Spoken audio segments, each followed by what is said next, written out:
Happy new year. ప్రపంచంలో అన్ని మార్కెట్లకి హాలిడే, మన ఇండియన్ మార్కెట్ కి తప్పించి. ఈ 2025లో మార్కెట్ అసలు ఎలా మూవ్ అయింది? మన మార్కెట్ అండ్ ప్రపంచ మార్కెట్ లో బెస్ట్ గా 2025 లో పర్ఫార్మ్ చేసిన మార్కెట్స్ ఏంటి? ఫస్ట్ ఈ డేటాతో స్టార్ట్ చేద్దాం. తర్వాత ఈ 2026 లో మన మార్కెట్ రిలేటెడ్ గా వెరీ ఇంపార్టెంట్ ఈవెంట్స్, కొన్ని స్టేట్స్ లో ఎలక్షన్స్ ఉండబోతున్నాయి అండ్ బడ్జెట్, ఇలా 2025 లో ఉంటున్న ఇంపార్టెంట్ ఈవెంట్స్ గురించి మాట్లాడుకుంటూ, గవర్నమెంట్ జిఎస్టీ కట్ తర్వాత చాలా వాటి ధరలు తగ్గాయని మనం అనుకుంటున్నాం, కానీ కొత్త రూల్స్ తీసుకొస్తుండడం వల్ల ఏసీ, రిఫ్రిజిరేటర్ ధరలు పెరగనున్నాయని ఎలా చెప్తున్నారు, అసలు ఈ రూల్స్ ఏంటి, ఎందుకు ఆ ధరలు పెరుగుతాయనేది డిస్కస్ చేస్తూ, ఇవాళ టొబాకో ప్రొడక్ట్స్ అమ్ముతున్న స్టాక్లు భారీగా పడ్డాయా, ఐటీసీ కానీ గోద్ఫ్రై ఫిలిప్స్ కానీ, ఎందుకంటే పొగాకు అండ్ దాని ఉత్పత్తుల ఒక ధరలు పెరగబోతున్నాయి. ఆ క్యాలిక్యులేషన్స్ ని ఎంత ధరలు పెరుగుతాయి, ఈ కంపెనీలకు ఎటువంటి ఇంపాక్ట్ ఉంటుంది, డేటా మాట్లాడుకుంటూ, auto sales data and gold silver related గా ఉంటున్న మైనర్ అప్డేట్స్ ని కవర్ చేసుకుంటూ, ఫర్దర్ మన మార్కెట్ పరంగా ఉన్న డేటాని మాట్లాడుకుంటూ ఇవాళ మన మార్కెట్ అనాలిసిస్ ని ఎండ్ చేద్దాం. Hello friends, welcome to day trader Telugu. Good evening. సరే, ఈ 2025లో మన మార్కెట్ ఎంతలా పెరిగింది, ఈవెన్ ప్రపంచ మార్కెట్లు ఎలా పెరిగాయి,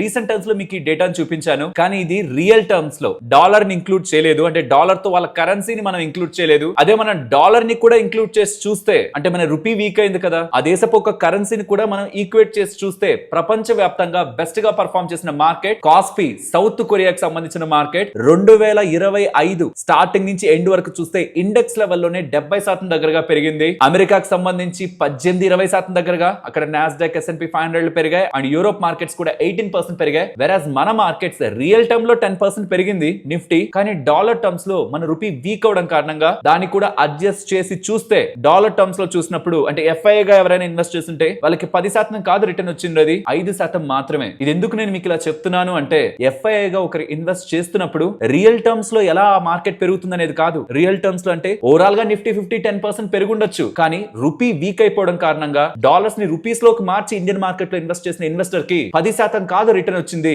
రియల్ టర్మ్స్ లో చూస్తే 10%, కానీ డాలర్ టర్మ్స్ లో చూస్తే వచ్చింది 5%. ఇది ఎప్పుడైతే డాలర్ లో ఇన్వెస్ట్ చేసిన FII గమనిస్తాడో, అన్లెస్ కమింగ్ డేస్ లో మార్కెట్ సూపర్ గా పెరుగుతుంది అండ్ రూపీ కూడా స్టెబిలైజ్ అవుతుందనే కాన్ఫిడెన్స్ లేకుండా వాళ్ళు మన మార్కెట్ లోకి డబ్బుల్ని డాలర్స్ రూపంలో తీసుకురారు. అండ్ ఇవాళ కూడా FIS 3269 crores కి సెల్ చేశారు. ఇది అర్థం కావాలని స్టార్టింగ్ లో ఇదంతా ఎక్స్ప్లెయిన్ చేశాను. సో ఈ రీసెంట్ టైమ్స్ లో గ్లోబల్ మార్కెట్స్ అన్ని స్ట్రాంగ్ గా పెరుగుతూ, రూపీ కూడా డిప్రిషియేట్ అవుతూ ఉండడం, రూపీ కూడా డాలర్ తో కంపేర్ చేస్తే వీక్ అవుతూ ఉండడం, ఇంతలా FIS మన మార్కెట్ లో సెల్ చేయడానికి ప్రధానమైన కారణం. అలా జరగడానికి, అలా రూపీ డిప్రిషియేట్ అవ్వడానికి అండ్ ఇండియన్ మ్యాక్రో కొంత డిస్టర్బ్ అవడానికి, ఎక్స్పోర్ట్ పరంగా డిస్టర్బ్ అవడానికి కారణం ఏంటి? ట్రంప్ రిలేటెడ్ గా ట్రేడ్ డీల్, అమెరికా వాళ్ళ అన్నెసరీగా మన మీద 50% టారిఫ్ వేయడం, డొమెస్టిక్ గా తీసుకున్న చాలా మెజర్స్ ని హైడ్ చేసింది. ఒక థింగ్ మనకి క్లియర్ అవ్వాలి. ఆ థింగ్ మనకి 2026 లో ఖచ్చితంగా రిజల్యూషన్ రూపంలో వస్తుంది. ట్రేడ్ డీల్ అయితే జరుగుతుంది. యాక్చువల్లీ 2025 ఎండ్ అయ్యే లోపే జరుగుతుంది అన్నారు, కానీ అది జరగలేదు. 2026 లో మనం అది ఎక్స్పెక్ట్ చేయొచ్చు. జనవరిలోనా, ఫిబ్రవరిలోనా, వి డోంట్ నో, కానీ జరుగుతుంది. కానీ ఇది మన చేతుల్లో లేదు కాబట్టి దీన్ని పక్కన ఉంచుదాం. తర్వాత వచ్చే key important elements, first the January ending లో 27th 28th ఫెడ్ వాళ్ళ, యుఎస్ ఫెడ్ వాళ్ళ మీటింగ్ అప్డేట్స్ వస్తాయి. ఇది కీలకంగా ఉంటుంది, ఎందుకంటే చెప్పాను కదా, ఈ రీసెంట్ టైమ్స్ లో ఫెడ్ మినిట్స్ లో క్లారిటీ లేదు. అసలు రేట్ కట్ చెయ్యాలా, రేట్ కట్ చెయ్యొద్దా అని మెంబర్స్ మధ్యలో ఒక ఇంటెన్సివ్ డిస్కషన్ రన్ అవుతుంది. కాబట్టి రేట్ కట్ ఉంటుందా లేదా అని క్లారిటీ లేదు. సో ఈ జనవరి 27, 28 మార్కెట్ కి కూడా ఒక క్వశ్చన్ మార్కే. తర్వాత సెకండ్ ఇది ఫెబ్ లో వస్తుంది, ఫిబ్రవరి 4th to 6th RBI meeting. 6th మనకి మార్నింగ్ 10:45, 10:30 మనకి RBI వాళ్ళు రేట్ కట్ చేస్తారనే మార్కెట్ అనుకుంటుంది. జనవరి అయిపోయింది, ఫిబ్రవరి అయిపోయింది, మార్చ్, ఏప్రిల్, మే, ఈ 3 నెలల్లో 3 రాష్ట్రాలకు సంబంధించిన ఎన్నికలు ఉన్నాయి. తమిళనాడు, వెస్ట్ బెంగాల్, అస్సాం. రాష్ట్ర ఎన్నికలంటే ఇంపార్టెంట్, బికాస్ అది ఎవరి పక్క తీర్పు ఇవ్వాలనుకుంటున్నారు. కూటమి, లైక్ ప్రతి దగ్గర బీజేపీ ఉండాలని లేదు కదా, బీజేపీని మద్దతిస్తున్న పార్టీలకి ఆర్ బీజేపీ డైరెక్ట్ గా ఉంటే అక్కడ ఎలా వాళ్ళ రిలేటెడ్ గా నెంబర్స్ మారుతున్నాయి అనేది కూడా మార్కెట్ అబ్జర్వ్ చేస్తుంది. రీసెంట్ ఎలక్షన్స్ లో కూడా బీజేపీ తరపు వాళ్ళు అనూహ్యంగా చాలా స్ట్రాంగ్ గా మెజారిటీతో వినడం, అది మార్కెట్ లో క్లియర్ గా రిఫ్లెక్ట్ అయింది. స్టేట్ ఎలక్షన్స్ అయినా, గతంలో ఢిల్లీ ఎలక్షన్స్ లోను మార్కెట్ అనుకున్న దానికంటే బీజేపీకే బెటర్ గా వచ్చింది. అండ్ బీహార్ రిలేటెడ్ గా కూడా మార్కెట్ ఎక్స్పెక్టేషన్స్ కంప్లీట్ గా తుడిచిపెడుతూ బీజేపీ ఎక్కువగా సీట్లు గెలుచుకుంటుండడం, మార్కెట్స్ ఈ 2 సందర్భాల్లో కూడా పాజిటివ్ గానే రియాక్ట్ అయింది. కాబట్టి వెస్ట్ బెంగాల్, అస్సాం, తమిళనాడు రిలేటెడ్ గా మార్చ్, ఏప్రిల్, మే, ప్రాబబుల్లీ ఏప్రిల్, మే లో మనకి ఎలక్షన్స్ రిలేటెడ్ గా క్లారిటీ అయితే వస్తుంది. ఇమీడియట్లీ ఆఫ్టర్ ఎలక్షన్ పోలింగ్ మనకి ఎగ్జిట్ పోల్స్ డేటా ఉంటుంది, దాంతోనే మార్కెట్స్ ప్రైమరీగా రియాక్ట్ అవుతాయి. ఇవి మేజర్ గా మార్కెట్ రిలేటెడ్ ఉంటున్న ఇంపార్టెంట్ డేటా. ఇక మన మార్కెట్స్ విషయానికి వస్తే, ఇవాళ యూజువల్ గా డిసెంబర్ లో జరిగే యాక్టివిటీ ఉంటుంది కదా, FIS రిలేటెడ్ గా ఓవరాల్ వాల్యూమ్స్ ఉంటాయి కదా, ఓవరాల్ మార్కెట్ యాక్టివిటీ వాల్యూమ్స్ పరంగా చూసినా, నాట్ జస్ట్ FIS, ఓవరాల్ గా చూసినా సరే 60% దగ్గరగా ఇవాళ వాల్యూమ్స్ తక్కువగా మార్కెట్ లో కనిపించాయి. సో ఇవాళ మార్కెట్ లో కొంత డల్ యాక్టివిటీ కనిపిస్తుండడానికి కారణం వాల్యూమ్స్ సిగ్నిఫికెంట్ గా లోయర్ గా ఉన్నాయి. దానికి రీజన్ ఇక్కడ మీరు గమనించవచ్చు, మెజారిటీ ఆఫ్ మార్కెట్స్ అన్ని ఇవాళ హాలిడే. మెజారిటీ మెజారిటీ అన్ని హాలిడే, మెజారిటీ కాదు జస్ట్ ఇండియన్ మార్కెట్ ఒక్కటే ప్రపంచంలో ట్రేడ్ అవుతున్నది ఇవాళ. ఈవెన్ కరెన్సీ మార్కెట్ లో కూడా రూపీ డాలర్ ఒక్కటే ఇవాళ మనకి కనిపిస్తూ ఉంటుంది వాల్యూ పరంగా. రెస్ట్ కరెన్సీ మార్కెట్స్ కూడా ఇవాళ హాలిడే కాబట్టి FIS కొంత వీక్ పోర్షన్ లో కనిపిస్తారు. ఈవెన్ యుఎస్ రిలేటెడ్ గా అంటే వాళ్ళకి 31st కదా నిన్న, వాళ్ళ రిలేటెడ్ గా కూడా ఆల్మోస్ట్ నార్మల్ గా జరగాల్సిన యాక్టివిటీ కంటే 40% లోయర్ యాక్టివిటీ నిన్న కనిపించింది. ఇక గోల్డ్ అండ్ సిల్వర్ విషయానికి వస్తే ఇయర్ స్టార్టింగ్ లో గోల్డ్ దే ఫుల్ హవా అని మనకి కనిపిస్తున్నా లేట్ గా ఎంట్రీ ఇచ్చినా సరే సిల్వర్ తర్వాత ఫుల్ పేస్ ని పికప్ చేసింది. ఆల్మోస్ట్ రీసెంట్ టైమ్స్ లో పడిన తర్వాత కూడా 150% దగ్గరగా సిల్వర్ ఈ సంవత్సరంలో పెరిగినట్టు. అండ్ ఈ మధ్య కాలంలో ఆఫ్టర్ సిల్వర్ ఇంతలా రన్అప్ అయిపోయాక అందరి కళ్ళు మోస్ట్లీ కాపర్ పైకి వెళ్తూ ఉన్నాయి. నెక్స్ట్ కాపర్ సిల్వర్ అని ఆర్ గోల్డ్ అని. సో అదే మెయిన్ రీజన్ రీసెంట్ టైమ్స్ లో కూడా కాపర్ 40% దగ్గరగా పెరిగి అది కూడా ఆల్ టైమ్ హైస్ లో అయితే ఉంది. ప్లాటినం, పెలేడియం ఇలాంటి మోస్ట్ ఎక్స్పెన్సివ్ మెటల్స్ కూడా 2025లో మంచి లాభాలని ఇన్వెస్టర్స్ కి ఇచ్చాయి. బట్ 2026 పరిస్థితి కొంచెం భిన్నంగా ఉండబోతుంది. ఇప్పుడంటే అన్ని మెటల్స్ మనకి పెరిగిపోయాయి. ఇష్టం ఉన్నా మనకి ఇష్టం లేకపోయినా డిమాండ్ అండ్ సప్లై అయినా, సెంట్రల్ బ్యాంక్స్ బయింగ్ అనా, సప్లై డిమాండ్ మధ్యలో డెఫిసిట్ అనా, యూసేజ్ కేస్ ఈ ఈవీ రిలేటెడ్ గా, సోలార్ రిలేటెడ్ గా సర్టైన్ మెట్రిక్స్ ని పట్టుకొని కొన్ని మెటల్స్ లో మనకి స్ట్రాంగ్ మొమెంటం అయితే కనిపించింది. బట్ 2026లో ఏం జరుగుతుంది, రియాలిటీ చెక్ అనేది ఎస్టాబ్లిష్ అవుతుంది. ఏ నెరేటివ్స్ అయితే ఈ మెటల్స్ ని మూవ్ చేశాయో, ఇంతలా స్ట్రాంగ్ గా పైకి పంపించాయో, ఆ మెటల్స్ రిలేటెడ్ గా నిజంగానే డెఫిసిట్ ఉందా లేదా, ఇది డేటాతో మార్కెట్ వాలిడేట్ చేసుకుంటుంది. ఇది ఎలాంటిదంటే రిజల్ట్స్ పోస్ట్ చేయక ముందు కంపెనీ మీద ఎక్స్పెక్టేషన్స్ ఉంటాయి మార్కెట్ కి, ఇలా జరుగుతుంది అలా జరుగుతుంది, ఈ మధ్య ఈ ప్రాజెక్ట్స్ చేస్తున్నారు ఆ ప్రాజెక్ట్స్ చేస్తున్నారు, నెంబర్స్ ఎక్స్ట్రాడినరీగా ఉంటాయని. అది కనిపించాలి. నెంబర్స్ ఒక టైం కి రిలీజ్ అవుతాయి. ఆ రిలీజ్ అయినప్పుడు వాలిడేషన్ జరుగుతుంది. ఆ వాలిడేషన్ లో మార్కెట్ అనుకున్న దానికి వాలిడేషన్ ప్రూవ్ చేస్తే ఎస్ నిజంగానే డిమాండ్ అలా ఉంది అండ్ యూసేజ్ కూడా ఈ ఈవీ రిలేటెడ్ గా, మిగతా వాళ్ళ రిలేటెడ్ గా స్ట్రాంగ్ గా ఉంది. మెటల్ రిలేటెడ్ గా డేటా కూడా కమింగ్ టైమ్స్ లో రిలీజ్ అవుతున్న డేటా కూడా, డిమాండ్ అండ్ సప్లై డేటా కూడా దాన్ని వాలిడేట్ చేస్తేనే ఆ మెటల్స్ నిలబడతాయి. So 2026 is a big test. ఏ మెటల్స్ అయితే ఎక్స్ట్రాడినరీగా పెరిగాయో, స్టోర్ వాల్యూ లేని మెటల్స్ కి చెప్తున్నాను, స్టోర్ వాల్యూ గోల్డ్ ది వేరు, దాని కండిషన్స్ వేరు, మిగిలిన మెటల్స్ ది వేరు, కమోడిటీ నేచర్ ఉంటున్న మెటల్స్ ది వేరు. సో 2026 లో వాలిడేషన్ అనేది తప్పకుండా వాటికి జరుగుతుంది. దాంతో అవి ఇంకా ఇంకా ఇంకా అయినా పెరగచ్చు, లేదా సీరియస్ కన్సాలిడేషన్ అయినా అది ఫేస్ చేయొచ్చు. సో కాబట్టి స్టోర్ వాల్యూ లేని మెటల్స్ ని ఎవరైనా టచ్ చేస్తుంటే అంటే అది మీరు తెచ్చి మీ ఇంట్లో దాచుకుంటారా? ఆ మెటల్ ని స్టోర్ వాల్యూ అనేది ప్రజల్లో ఉందా? ఒకవేళ లేకుండా ఉంటే అది కమోడిటీ నేచర్, దానికి డేటా అనేది బ్లడ్ లైన్ లాంటిది. ఆ డేటా సపోర్ట్ చేయకపోతే ఆ మెటల్ నిలబడదు. కమోడిటీ సైకిల్ తెలిసిన ప్రతి ఒక్కరికి ఇది క్లియర్ గా అర్థమవుతుంది. అండ్ స్పెషల్లీ సిల్వర్ పరంగా అయితే చాలా రూమర్స్ ఈ మధ్య కాలంలో వచ్చాయి కదా, చైనా వాళ్ళు ఎక్స్పోర్ట్స్ రిలేటెడ్ గా రిస్ట్రిక్షన్ పెడతారని, యుఎస్ ఒక క్రిటికల్ మినరల్ లిస్ట్ లో సిల్వర్ ఉంటుందని. స్పెషల్లీ ఈ రెండింటితోనే సిల్వర్ సడన్ గా పెరిగిందనమాట. ఈవెన్ ఇప్పటికి కూడా మీరు చూస్తే చైనా వాళ్ళు రిస్ట్రిక్షన్స్ పెట్టేశారు అని కొన్ని ఆర్టికల్స్ ఉంటాయి, పెడతారు అనేలా మీకు కొన్ని ఆర్టికల్స్ ఉంటాయి, టూ రిస్ట్రిక్ట్ అనేలా ఇప్పటికీ ఉంటాయి. చైనా వాళ్ళు నిజంగా రిస్ట్రిక్షన్ పెడితే, ఇన్ఫాక్ట్ పెట్టేశారని కూడా కొన్ని ఆర్టికల్స్ మీకు కనిపిస్తాయి. బట్ ఇఫ్ ఇన్ కేస్ పెడితే డెఫినెట్లీ అది సిల్వర్ రిలేటెడ్ గా సప్లైని ఇంపాక్ట్ చేస్తుంది. అండ్ చైనా వాళ్ళు ఇలా చేస్తున్నారని యుఎస్ కి అనిపించి యుఎస్ కూడా క్రిటికల్ మినరల్ లిస్ట్ లో కానీ దాన్ని యాడ్ చేస్తే అది మిడ్ ఆఫ్ ద జనవరిలో డేటా వస్తుంది. ఇది కూడా సిల్వర్ రిలేటెడ్ గా మనం చూడాల్సిన ఇంపార్టెంట్ పాయింట్స్. బట్ ఈ రెండింటి పరంగా అంత పెద్ద యాక్టివిటీ ఏం లేదు ఈ రెండు కంట్రీస్ నుంచి అని మార్కెట్ కి అర్థమైతే అది సిల్వర్ రిలేటెడ్ గా షార్ట్ టర్మ్ ట్రిగ్గర్ లా డౌన్ సైడ్ కి మనకి కనిపిస్తుంది. ఇదంతా కూడా జనవరిలోనే మనకి సిల్వర్ రిలేటెడ్ గా రిఫ్లెక్ట్ అవుతాయి. గోల్డ్ అలా కాదు, ఆర్బీఐ రిలేటెడ్ గా, సెంట్రల్ బ్యాంక్స్ రిలేటెడ్ గా బయింగ్ డేటా మనకి రావాలి. యాజ్ ఆఫ్ నో కాంక్రీట్ గా ఎటువంటి డేటా కూడా అప్డేట్ అవ్వట్లేదు. అలాంటి డేటా ఏది ఉంటున్నా నేను మీకు అది ఇమీడియట్ గా మన ఛానల్లో మెన్షన్ చేస్తాను. అండ్ ఇండియన్ మ్యాక్రో రిలేటెడ్ గా డేటా రీసెంట్ టైమ్స్ లో మాట్లాడుతూనే ఉన్నాం, ఎటువంటి బిగ్ నెగిటివ్ అప్డేట్స్ కూడా రావట్లేదు. ఇవాళ మనకి ఆటో సేల్స్ డేటా వచ్చింది, విచ్ ఇస్ గుడ్. అది నెక్స్ట్ ఫ్యూ మినిట్స్ లో మనం మాట్లాడుకుంటాం. బట్ అది ఎలా అయితే పాజిటివ్ గా మార్కెట్ కి ఇవాళ యాడ్ అయిందో, గవర్నమెంట్ రిలేటెడ్ గా వస్తున్న కొన్ని అప్డేట్స్, టొబాకో రిలేటెడ్ గా, పొగాకు ఉత్పత్తుల రిలేటెడ్ గా నెగిటివ్ గా ఉంటుండడం, ఐటీసీ పడుతుండడం కూడా ఇవాళ మార్కెట్ రిలేటెడ్ గా ఒక కన్సర్న్. FMCG ఇండెక్స్ ఇవాళ 3% దగ్గరగా పడింది. FMCG అంతగా పెరగదు కానీ పడదు లేదు, ఒక డిఫెన్సివ్ స్పేస్ అనేలా. డిఫెన్సివ్ అంటే మన డిఫెన్స్ కాదు, మార్కెట్ రిలేటెడ్ ఎటువంటి వోలటిలిటీ ఉన్నా కన్సంప్షన్ ఎప్పుడు స్టేబుల్ గా ఉంటుంది. ఎకానమీలో కొన్ని ప్రొడక్ట్స్ ని కొంటూనే ఉంటారు కాబట్టి ఆ కంపెనీలకు ఎప్పుడు ఒక లైట్ ఉంటుందని మనం అనుకుంటాం. కానీ సర్టెన్ వే గవర్నమెంట్ తీసుకుంటున్న చర్యలు, ఈ టొబాకో రిలేటెడ్ గా కానివ్వండి, ఏసీ రిఫ్రిజిరేటర్స్ రిలేటెడ్ గా ఎనర్జీ నార్మ్స్, కొత్త ఎనర్జీ నార్మ్స్ ని తీసుకొస్తుండడం ఇవాళ కొన్ని స్టాక్స్ లో కన్సర్న్ అయితే కనిపించింది. వాటి గురించి ఫ్యూ మినిట్స్ లో మాట్లాడుకుందాం. But overall macro economic data Indian markets పరంగా రాంగ్ సైడ్ అయితే లేదు. అండ్ మార్కెట్స్ పరంగా కూడా 20-డే మూవింగ్ యావరేజ్ కి above present Nifty and bank Nifty ఉన్నాయి. 20-డే మూవింగ్ యావరేజ్ నిఫ్టీది 25,980 దగ్గరగా ఉంటది. 25,600 అబోవ్ ఉన్నంత వరకు మార్కెట్స్ రిలేటెడ్ గా స్ట్రెంత్ మనం పైకి ఎక్స్పెక్ట్ చేయొచ్చు. అలాగే బ్యాంక్ నిఫ్టీది 59,217 దాని అబోనే మనకు కనిపిస్తుంది. కాబట్టి ఈ రెండింటి అబోవ్ మార్కెట్ ఉంది కాబట్టి షార్ట్ టర్మ్ మార్కెట్ వీక్ గా లేదనేలా 20-డే మూవింగ్ యావరేజ్ అబోవ్ ఉంటుండడం మనం మార్కెట్ ని చూడొచ్చు. అండ్ ఇవాళ స్టాక్ మార్కెట్ లో చాలా స్టోరీస్ రన్ అయ్యాయి, అవి ఇంకొన్ని మినిట్స్ లో మీరు వింటారు. బట్ ఇప్పటి వరకు నేను మీతో ఉన్న డేటా మొత్తాన్ని కంబైన్ చేస్తూ వాల్యుబుల్ డేటా నేను మీకు షేర్ చేశానని అనిపిస్తే మన వీడియోని తప్పకుండా లైక్ చేయండి. అండ్ బంగారం వెండి ఈ 2026లో ఎంతలా పెరుగుతుంది, దీని రిలేటెడ్ గా ఎకనామిక్స్ టైమ్స్ వాళ్ళు ఒక పోల్ ని కండక్ట్ చేశారు. ఆ డేటా ఇక్కడ మీకు స్క్రీన్ ముందు ఉంచుతున్నాను. గోల్డ్ ఇక్కడ నుంచి కూడా 20% దగ్గరగా పెరుగుతుందని 10% మంది అభిప్రాయపడుతుంటే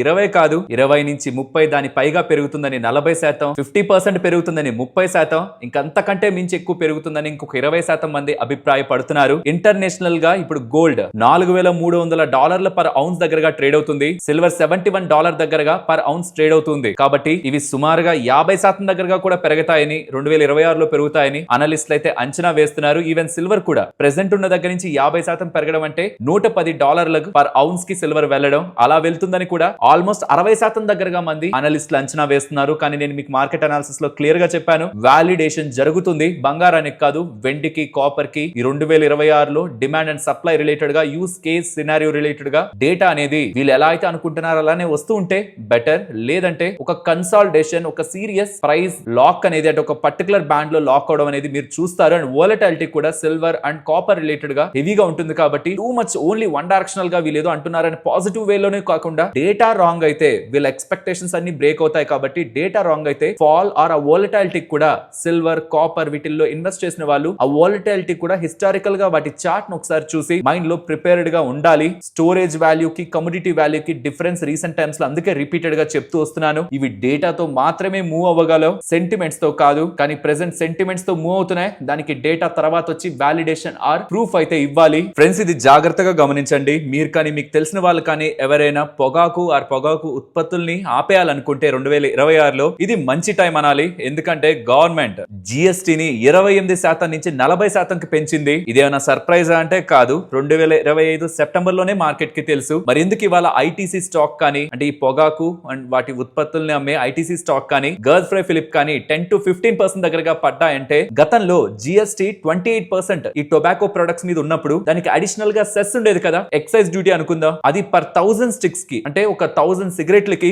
2100 నుంచి 4500 ఉండేది. అంటే ప్రతి ఒక్క సిగరెట్ మీద ₹2.10 నుంచి ₹4.5 జిఎస్టీ కాకుండా అడిషనల్ సెస్ రూపంలో పడేది. కానీ ఇప్పుడు జిఎస్టీని 28% నుంచి 40కి పెంచుతూ సెస్ ని ఏమైనా తీసేస్తారని మార్కెట్ ఎక్స్పెక్ట్ చేసింది. సరే 28 నుంచి 40 చేస్తారులే, ఇంకా దాని తర్వాత మిగతా డ్యూటీస్ ఏం వేయరని. కానీ కాదు, టొబాకో కదా 28 నుంచి 40% కి తీసుకువెళ్తాం ట్యాక్స్ ని. దాంతో పాటు సెస్ కూడా పెరుగుతుంది. అంతకు ముందు ₹2 నుంచి ₹4 వరకు కదా ఈ సెస్ రూపంలో పడేది బర్డెన్. ఇప్పుడు అది ₹2 నుంచి ₹8 వరకు కూడా బర్డెన్ పడుతుందని, నాట్ జస్ట్ జిఎస్టీ, దాని తర్వాత ఉన్న అడిషనల్ ట్యాక్స్ ని కూడా భారీగా పంచడానికి ప్రభుత్వం ముందుకు వెళ్తుందని ఎలా అప్డేట్స్ వస్తుండడం. ఖచ్చితంగా ఈ సిగరెట్లని అమ్మే వాళ్ళు, టొబాకో ఉత్పత్తులను అమ్మే వాళ్ళు ప్రైస్ హైక్ చేయాలి. 18 నుంచి 35% దగ్గరగా కూడా ధరలు పెరిగిపోతున్నాయని ఎలా అప్డేట్స్ వస్తుంది. సో ఒక సిగరెట్ ధర ప్రెసెంట్ ₹18 ఉంది అనుకుంటే అది ₹25 అయ్యే ఛాన్స్ ఉంది. అలా ధరల్ని పెంచితే వాడే వాళ్ళు 4-5 వాడే వాళ్ళు ఎందుకు ఇంత ధర ఉంది కదా అని తక్కువ వాడే అవకాశం ఉంటుంది. కాబట్టి వాల్యూమ్స్ రూపంలో వీళ్ళకి బిజినెస్ తగ్గి ఓవరాల్ ప్రాఫిటబిలిటీ పైన ఇంపాక్ట్ పడుతుంది. లేదు ధరని పెంచితే తాగే వాళ్ళు తక్కువ తాగుతారు, మనకి ప్రాఫిట్స్ తగ్గుతాయి అనుకొని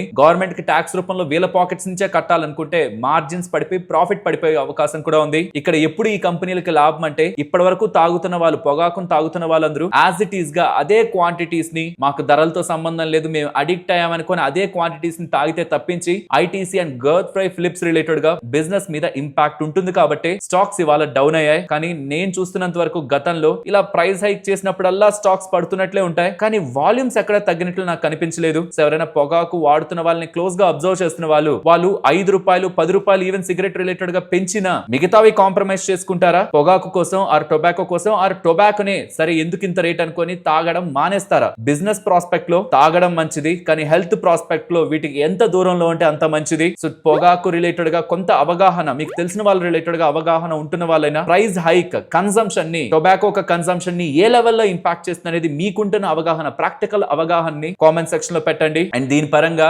స్టాక్స్ మీద ఎలాంటి ఇంపాక్ట్ ఉంటుందని డామ్ క్యాపిటల్ వాళ్ళు కానీ ఇతర వాళ్ళు కానీ రిపోర్ట్స్ ని పబ్లిష్ చేస్తున్నప్పుడు, February 1st నుంచి హైక్ అనేది అమల్లోకి వస్తే ముందుగానే ఈ జనవరిలోనే మోస్ట్లీ స్టాక్ అంతా కూడా పెట్టేసుకుందామని ప్రయత్నిస్తారు. అంటే ఇది రూల్స్ అన్ని కూడా February 1st నుంచి అమల్లోకి వస్తాయి. సో కాబట్టి జనవరిలోనే ఫుల్ గా ఈ కంపెనీల దగ్గర నుంచి తక్కువ ధరలో సిగరెట్లు కొనుక్కొని స్టాక్ పెట్టేసుకోవడానికి రీటైలర్స్ ప్రయత్నిస్తారు కదా. దీంతో సడన్ గా వీళ్ళ నెంబర్స్ పెరిగే అవకాశం ఉంటుందని, కానీ దాని తర్వాత రియల్ ఇంపాక్ట్ అనేది దాని తర్వాత స్లోగా వీళ్ళ నెంబర్స్ లో కనిపిస్తుందని, ఇమీడియట్ గా ఎవరు కూడా పొగాకు నుంచి బయటికి వెళ్ళలేరని, కొంత స్లోగానే ఆ ఇంపాక్ట్ పడుతుందని. బట్ స్టిల్ ఐటీసీ రిలేటెడ్ గా టొబాకో నుంచి కంప్లీట్ గా ప్రజలు దూరం అవ్వలేరు. కాబట్టి స్టాక్ రిలేటెడ్ గా మంచి ఒపీనియన్ ఒపీనియన్ తోనే వాళ్ళు ఉన్నారనేలా డామ్ క్యాపిటల్ వాళ్ళు చెప్తుంటే, నోవామా వాళ్ళు మాత్రం ఇప్పుడు తీసుకున్న డెసిషన్ ఐటీసీకి సిగరెట్ ఇండస్ట్రీకి మంచిది కాదు, ఇంపాక్ట్ ఐటీసీ మీద స్ట్రాంగ్ గానే ఉంటుంది, వాల్యూమ్స్ 3 to 9% దగ్గరగా పడచ్చు, ప్రైస్ హైక్ తీసుకోవాలి, మినిమం 18% తీసుకోవాలి, దీంతో వాల్యూమ్ కూడా డ్రాప్ అవ్వచ్చు, బిజినెస్ కొంత ఇంపాక్ట్ అవ్వచ్చు అనే వీళ్ళు అభిప్రాయపడుతూ గతంలో బై రేటింగ్ నుంచి ఇప్పుడు హోల్ రేటింగ్ కి వీళ్ళ టోన్ ని షిఫ్ట్ అయితే చేశారు. కానీ గుర్తుంచుకోండి, చెప్పాను కదా ఇది ఫిబ్రవరి నుంచి అమల్లోకి వస్తాయి కాబట్టి జనవరిలో వెంటనే వీళ్ళ రిలేటెడ్ గా స్టాక్ పెట్టుకోవాలని రీటైలర్స్ ప్రయత్నిస్తుండడం,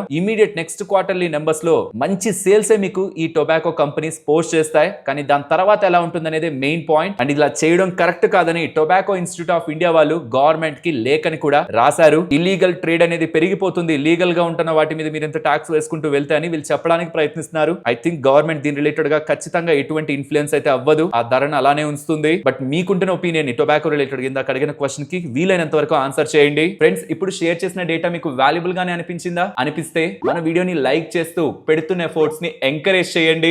నెక్స్ట్ మోతీలాల్ అస్వాల్ వాళ్ళు 2026 రిలేటెడ్ గా కొన్ని స్టాక్స్ అయితే పెరుగుతాయనే ఎక్స్పెక్టేషన్స్ లో ఉన్నారు. సుమారుగా 10 స్టాక్లు ఒక్కొక్క దానికి ఈక్వల్ వెయిటేజ్ ఇచ్చారు. యూజువల్ గా పోర్ట్ఫోలియోలో మనకి ఏదైనా హైయర్ కన్విక్షన్ ఉంటే దాని మీద ఎక్కువ వెయిటేజ్ వెళ్తాం, బట్ వీళ్ళు అలా కాదు, 10కి 10 ఈక్వల్ వెయిటేజ్ ని ఇస్తూ అవి ఇప్పుడు ఎంత ధరలో ఉన్నాయి, అవి ఇక్కడ నుంచి 15 to 20% దగ్గరగా పెరిగే అవకాశం ఉందని భావిస్తూ రిస్క్ లెవెల్ ని మోడరేట్ గా పెడుతూ వీళ్ళు కొన్ని స్టాక్స్ అయితే చెప్తూ ఉన్నారు. అండ్ ఆ డేటాను ముందుంచుతున్నాను. వీళ్ళ లాజిక్ ఒకటే, వీళ్ళ ఎర్నింగ్స్ ఇక్కడ నుంచి 10 to 15% ఇంప్రూవ్ అవుతాయి, so that stock price related గా కూడా గ్రోత్ ఉంటుందని వీళ్ళు భావిస్తున్నారు. Mostly financials, consumption and industrial or capital goods ని along with health care and digital theme తో కంబైన్ చేసి పోర్ట్ఫోలియోని డిజైన్ చేస్తున్నట్లయితే మనకి కనిపిస్తుంది. ఆల్రెడీ పర్టికులర్ కంపెనీస్ రిలేటెడ్ గా మీరు రీసెర్చ్ చేస్తుంటే ఈ డేటా మీకు హెల్ప్ అవ్వచ్చు. ఏసీస్ అండ్ రిఫ్రిజిరేటర్స్ అండ్ వాటి రిలేటెడ్ ఉన్న స్టాక్స్ గురించి మాట్లాడుకుందాం. January 1st, 2026 నుంచి ప్రభుత్వం వాళ్ళు కొత్త BEE నార్మ్స్ తీసుకొస్తున్నారు, bureau of energy efficiency norms. దీని కారణంగా మీరు ఇళ్లలో వాడే ఎయిర్ కండిషనర్స్ కానీ అండ్ రిఫ్రిజిరేటర్స్ కానీ 5 to 10% దగ్గరగా ధరలు పెరగబోతున్నాయని, మోస్ట్లీ January 1st నుంచి ఈ ధరల్ని పెంచుతారని అప్డేట్ చేస్తున్నారు. ఈ జిఎస్టీ నార్మ్స్ రీసెంట్ టైమ్స్ లో తీసుకొచ్చారా సెప్టెంబర్ లో,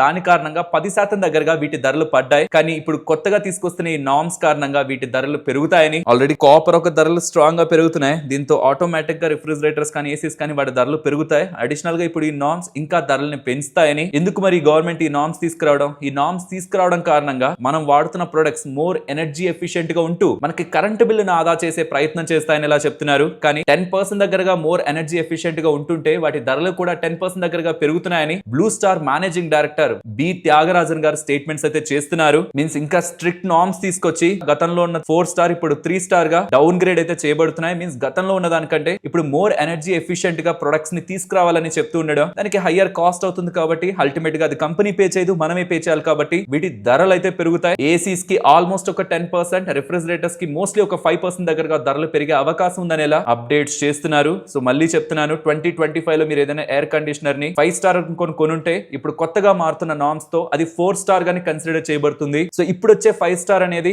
మోర్ ఎనర్జీ ఎఫిషియెంట్ దాన్ 2025 5 స్టార్. ఈ 2026 లో మీరు ఏదైతే ఈ స్టార్ రేటింగ్స్ ని చూసుకుంటారో అది దానికి ముందున్న సంవత్సరంలో 1 స్టార్ కంటే తక్కువ వాల్యూతో ఎనర్జీ పరంగా ఉంటుందనేది డిఫరెన్స్ రూపంలో మీరు అర్థం చేసుకోవాలి. దీని కారణంగా ఇవి అమ్మే స్టాక్స్ మీద కూడా కొంత ప్రెషర్ అయితే ఇవాళ పడింది. లైక్ ఎల్జీ ఇండియా ఇవాళ 2.5% దగ్గరగా పడింది. నెక్స్ట్ టొబాకో రిలేటెడ్ గా ఐటీసీ స్టాక్ గురించి మాట్లాడుకునే ముందు ఆటో సేల్స్ గురించి మాట్లాడుకోవాలి. డేటా చూడండి, కమర్షియల్ వెహికల్స్ వెరీ స్ట్రాంగ్ గా ఇవాళ రిపోర్ట్ చేశాయి. Tata Motors, Ashok Leyland, Eicher Motors and Mahindra M&M వాళ్ళకి కూడా కమర్షియల్ వెహికల్ బిజినెస్ ఉంది కదా, వాళ్ళు కూడా మంచి గ్రోత్ ని కనబరిచారు. ఇండివిజువల్ గా చూస్తే SML ఇసుజు 67% గ్రోత్ ని కనబరిచింది. మారుతి సుజుకి వాళ్ళు 22%, నెక్స్ట్ అతుల్ లిమిటెడ్ 40% గ్రోత్, కాబట్టి స్టాక్ ఇవాళ 8% దగ్గరగా పెరిగింది. అశోక్ లీలాండ్ 27%, టాటా మోటార్స్ ఇది కమర్షియల్ వెహికల్స్ 25%, హ్యుండై వాళ్ళు 7% ఇలా సేల్స్ అయితే నమోదు చేశారు. ఈవెన్ M&M వాళ్ళు వెరీ స్ట్రాంగ్ SUV పరంగాను ఈవెన్ టోటల్ వెహికల్ సేల్స్ పరంగాను డేటాని నమోదు చేశారు. సో ఇవాళ 4 వీలర్స్ కానీ కమర్షియల్ వెహికల్స్ కానీ వెరీ స్ట్రాంగ్ గా రిపోర్ట్ చేశాయి. ఈవెన్ 2 వీలర్ సెగ్మెంట్ అయితే ఒక new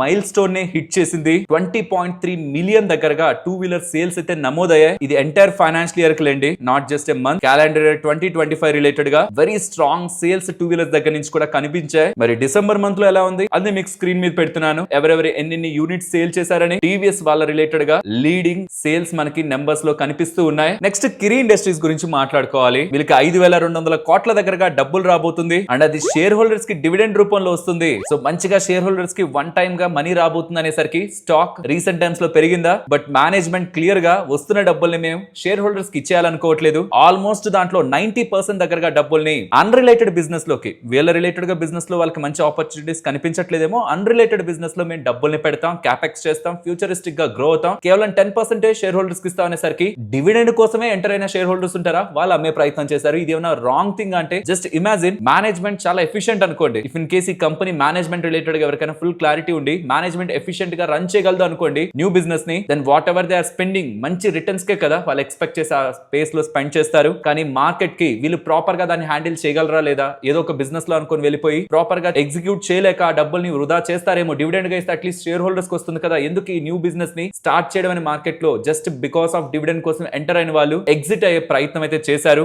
nothing wrong with the company, just expectations with respect to dividend stock ని పెంచడంలో పడేయడంలో ముందుకు తీసుకువెళ్ళాయి. నెక్స్ట్ కేసీ ఇంటర్నేషనల్ వాళ్ళకి 1050 crores విలువ చేసే ఆర్డర్స్ వేరియస్ ఇండస్ట్రీస్ రిలేటెడ్ గా లభించిందని ఎక్స్చేంజెస్ కి అప్డేట్ చేశారు. కల్పతరు ప్రాజెక్ట్స్ వాళ్ళు ఉన్నారా, వీళ్ళు వాళ్ళ జాయింట్ వెంచర్ వాళ్ళతో కలిసి అంటే ఇంకొక కంపెనీతో కలిసి 719 crores విలువ చేసే మెట్రో రైల్ ప్రాజెక్ట్ తానే మహారాష్ట్ర రిలేటెడ్ గా గెలుచుకున్నారని. ఎలివేటెడ్ మెట్రో రైల్ ప్రాజెక్ట్ ఇది. దీంతో వీళ్ళ urban infra global EPC dominance or presence అనేది స్ట్రెంథన్ అవుతుంది. ఆల్రెడీ వీళ్ళకి 30+ కంట్రీస్ దగ్గరగా బిజినెస్ జరుగుతూ ఉంది. బట్ ఇండియా రిలేటెడ్ గా కూడా స్ట్రాంగ్ ఆర్డర్స్ ని వీళ్ళు గెలుచుకుంటూ ఉన్నారు. అండ్ అపోలో మైక్రో సిస్టమ్స్ వాళ్ళకి అంటే వీళ్ళకి డైరెక్ట్ గా కాదు వీళ్ళ సబ్సిడరీకి 150 crores విలువ చేసే ఆర్డర్ లభించిందని, కంపెనీ నేమ్ చెప్పట్లేదు, ఆర్డర్ లభించిందని అప్డేట్ చేశారు. నెక్స్ట్ యునైటెడ్ స్పిరిట్స్ గురించి మాట్లాడుకోవాలి. వీళ్ళ సీనియర్ మేనేజ్మెంట్ ఎగ్జిట్ అవుతూ ఉందన్న వార్తలతో స్టాక్ ఇవాళ 4% దగ్గరగా పడింది. ఈ కంపెనీ ఒక వైస్ ప్రెసిడెంట్ దివాకర్ గారు ఎగ్జిట్ అవుతున్నారు